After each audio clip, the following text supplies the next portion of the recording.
You keep using examples, gassing Jews. We know through history, we all saw the acts of Hitler. Everybody agrees that that is not a good thing. You gotta be kidding me. You honestly think everybody agrees?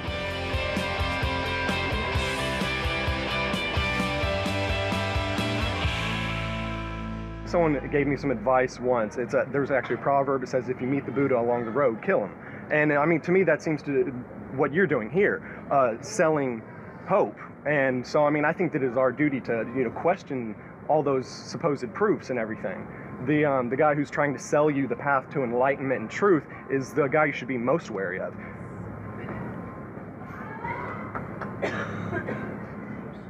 I wasn't under the impression that I'm selling anything. Well, the books. I mean... The books? What about the books? I thought they were selling books back there. Are you guys selling books back there? The books are free. Oh, okay. So if you'd like one, go right ahead and take I one. stand corrected. Why did you jump to that conclusion? Because I've seen, this is the first instance I've been up here, this is my first year up here, first instance I've seen people espouse, promulgating, God and all that, and in Houston, every time I'd see it, they were doing what the girl was actually just talking about here, saying everyone's going to hell, and maybe it was a personal vendetta against people trying to posit their own ideas, and sometimes I see people that are very clever at doing that, and I just want to be able to try to give them a good debate. Thanks for your honesty. Because you always ask every time someone gets off, right before they leave, what they live for, and their view. And I believe the whole purpose is an individual existence. You can't look at it without the context of society. We've always had society, and the whole process, the whole existence, like what our purpose here is what we're doing right now, the collective deliberation. Putting forth you take your experience, what you learn from life, and you have to bring that to the table. And when people just stand by and let people control the whole situation, that's a lack of living up to your purpose in life. Which is? Taking whatever it is you believe, whatever it is you have learned from experience, and coming up and bringing that to the table of society and getting it out there in collective deliberation. Ben Franklin sets up this whole thing beautifully in his autobiography. That's what the whole idea of community is about, is, the self. In the whole thing, he talks about the self, but he never talks about a private self, is because the self that matters is the communal self, what we give to each other and what we can take from each other so we can, better our way of life, how we live, and come to know whatever you may call it, come to communion with God, or an actualization of self, or however Thoreau talks about going out and being aware of the this in tune acuteness to the life and all these different processes and different beliefs, and you have to be able to give everybody an equal share, I guess, and it's living up to your own responsibility, coming up here and putting your own ideas forward and letting them, debate and dance with everybody else's. Have you found a better way to promote life than what Jesus Christ taught and modeled?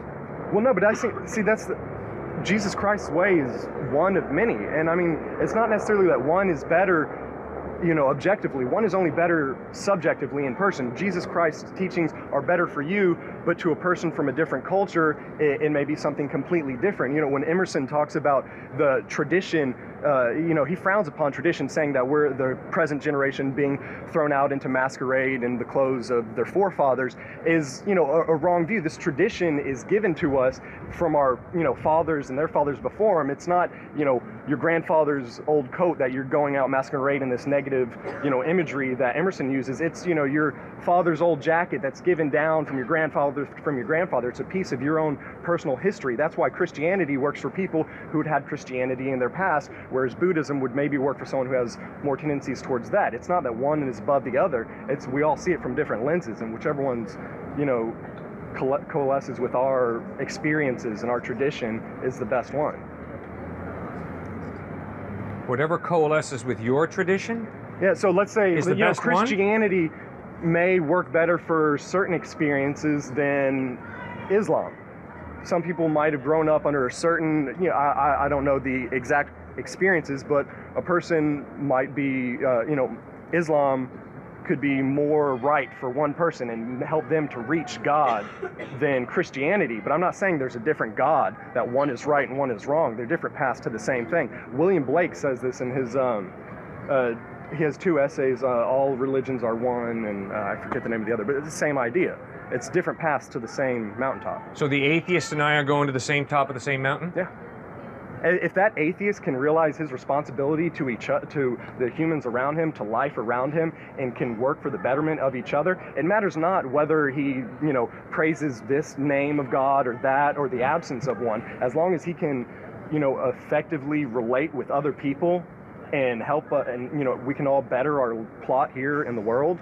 Then what does that mean, to better our plot in the world? Who defines what's better? You do. That's the whole issue of Thoreau, is your idea of the world comes from, you look at yourself and you imagine through an active imagination, you envision the world in which you will flourish, and you work to achieve that end.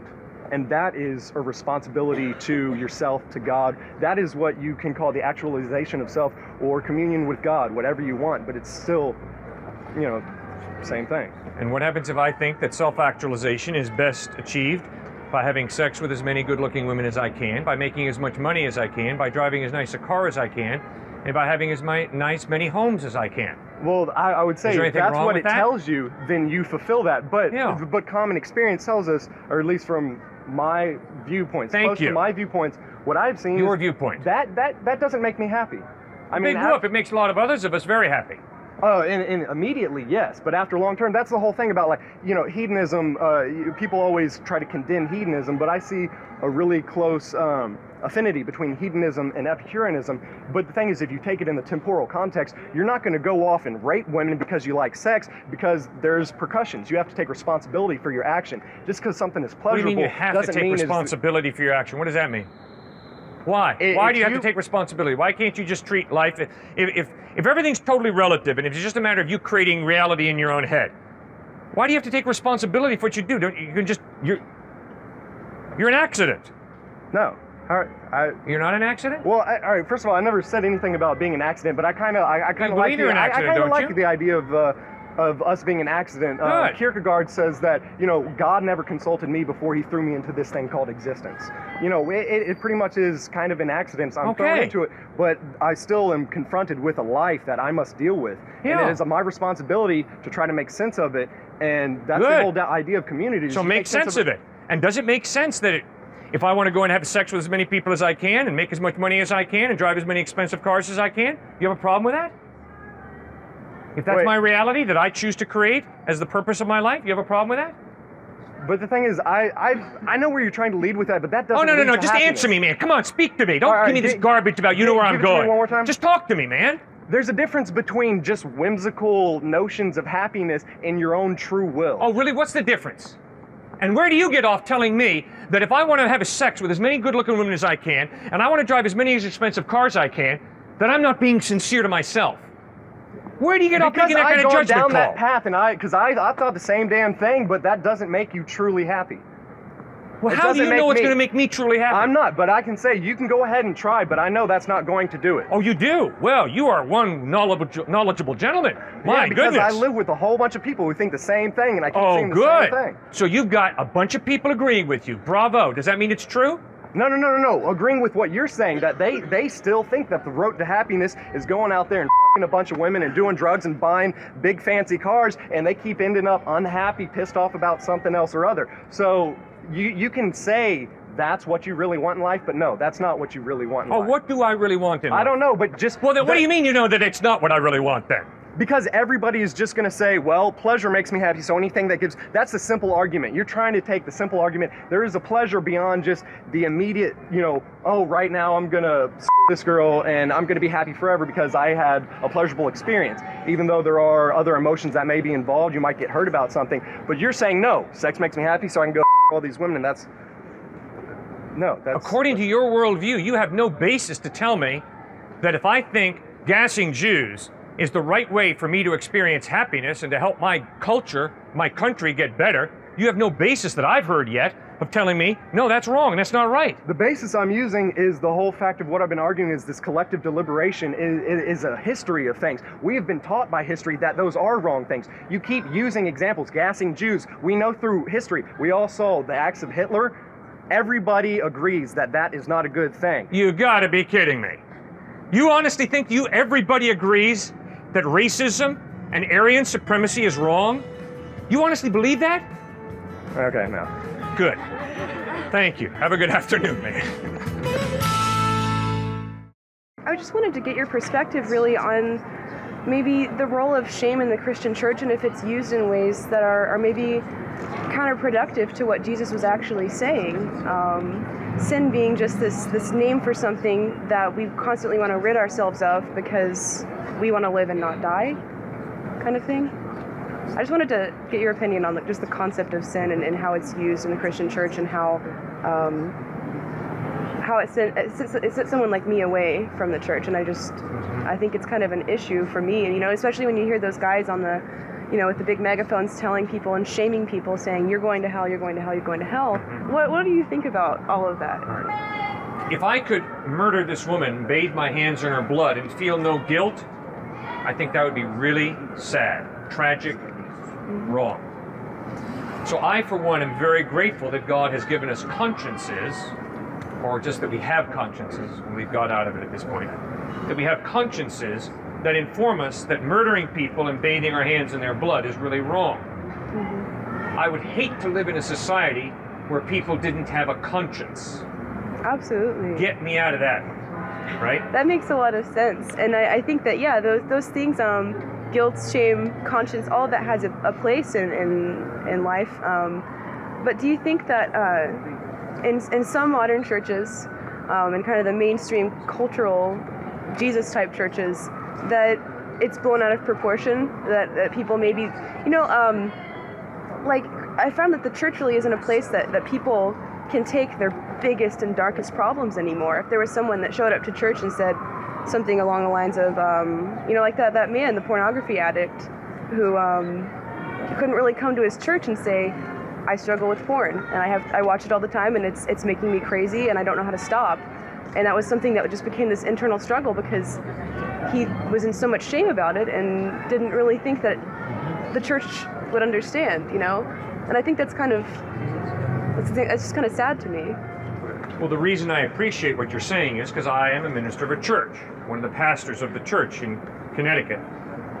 And one of the ways I define the church is Christ's hospital, where broken people like me come for healing.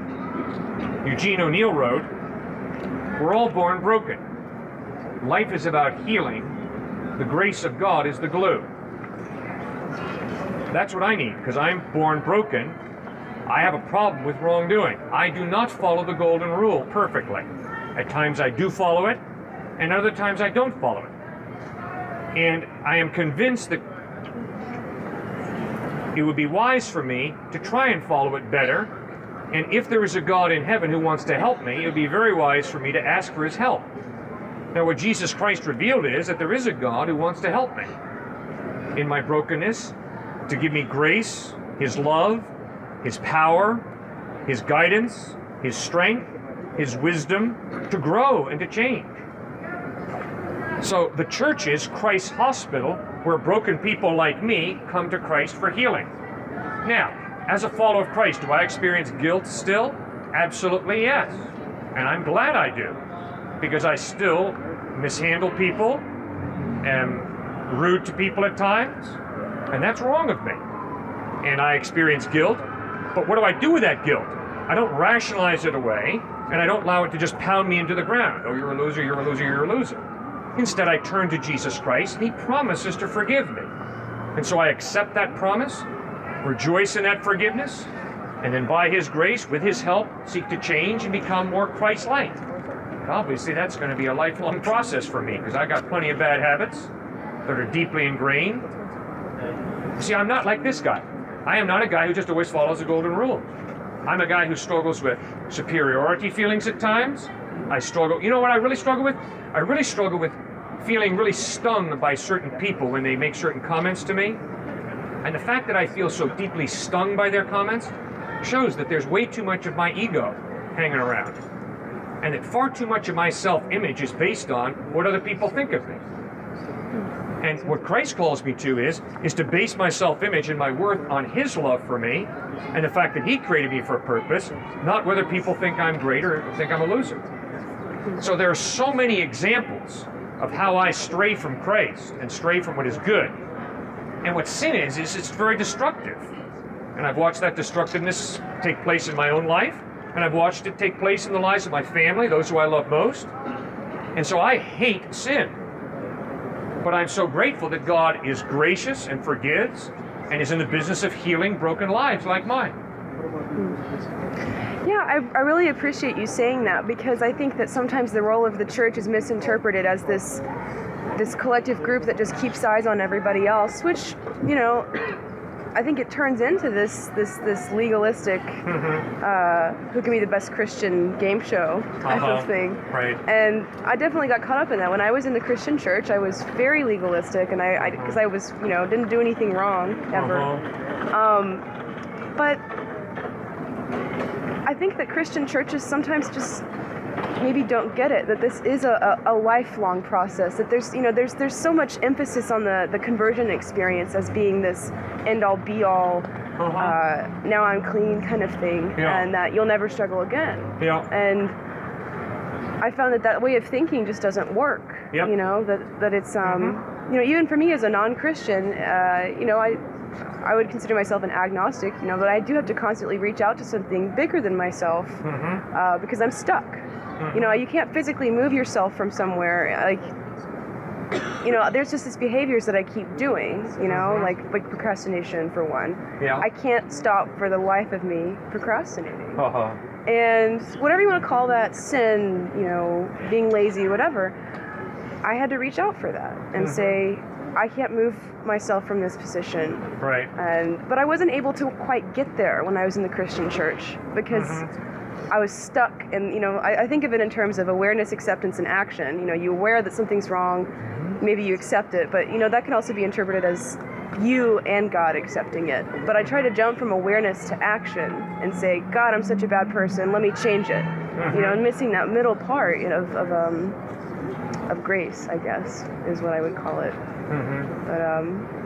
But I feel like I'm not making a whole lot of sense, and I have to go to class. But I think you made a lot of sense, so thank you so much for stopping by. Yeah, of course. Thank you for being here. You bet. Have a good afternoon. Because he really exists. How can you say that he really exists? I mean, I don't see why. Like, you look at yourself, and you said earlier that you look in the mirror and you see yourself as evidence that God exists. Yes. You look at humanity and you see the hand of God. Yes. Well, I mean, I guess I'm the opposite of you. When I look at God, I see the hand of humanity, and I don't know if you want me to explain why I feel that way. Sure. But, okay. The concept of God as it's constructed by Judeo-Christian philosophy, and really most other religions to a lesser extent, but more Judeo-Christian philosophy, or more the Judeo-Christian God than others, is that it's designed in a way to defy logical argumentation. It's designed to function outside the bounds of logic in such a fashion that you can never disprove it, no matter how many backflips you do. So... That's not true. How so?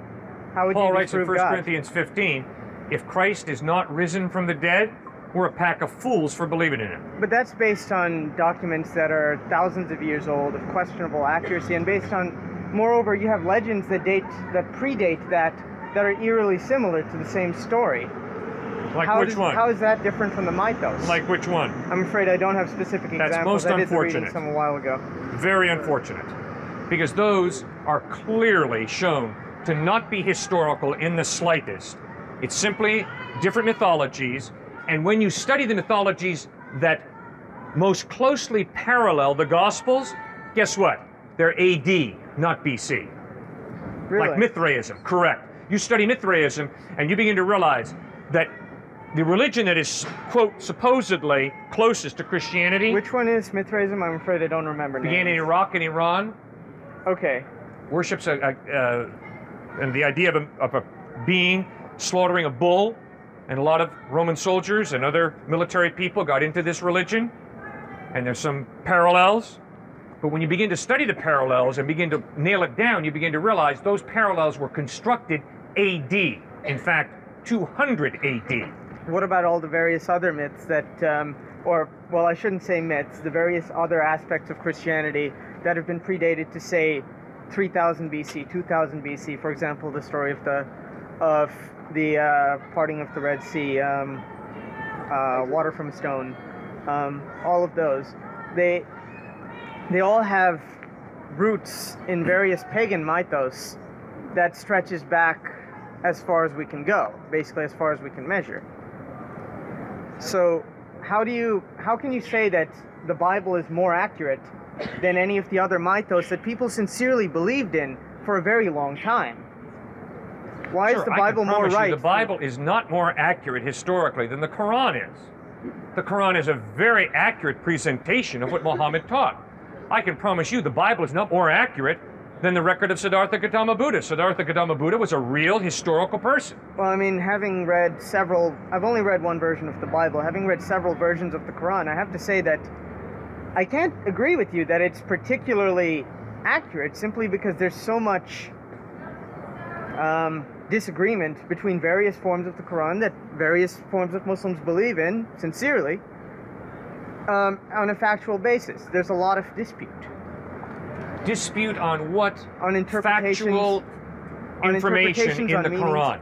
All right. Different interpretations, yes. I'll give you a But nobody can show that the Quran has not reliably been passed down to us. We have what Muhammad taught, very clearly. Plus 2 generations of oral tradition, but in which time I'm sure that there was introduced at least some distortion. And then there's mistranslation issues and things like parts of the language dying out over time and then having to be replaced. For example, I don't know if you're familiar with the Syro-Aramaic definitions of terms in Arabic. No, I'm not. Well, I'm guessing that everyone here has heard that whole thing about 72 virgins when you die a martyr or whatever, right? I mean, everyone's heard that. It really doesn't make a whole lot of sense when you read it in the context of the passage. It really doesn't make too much sense at all. Good. The alternative interpretation is 72 grapes, which were a luxury item at the time. They were a delicacy. It was considered, high luxury to have large amounts of white grapes at your disposal to eat. So that's one of the reinterpretations of it. Now, there's things like that just, that's just one example that I can remember offhand. There are dozens of them. And then there are several disagreements between versions of the faith regarding, various roots of traditions and such. But that doesn't change the Quran. That's interpretations that conflict. And that's the stories do change a little bit. It depends on which version you read. They'll change facts. They'll change dates. They'll change times. I don't think it's as reliable a metric as people make it out to be. The Caliph Uthman hires Zayd bin Thabit to gather all the different versions of the Quran, and he burns them all and has one. There's a tremendous consistency with that one Quran, and there has been for the past 1,500 years.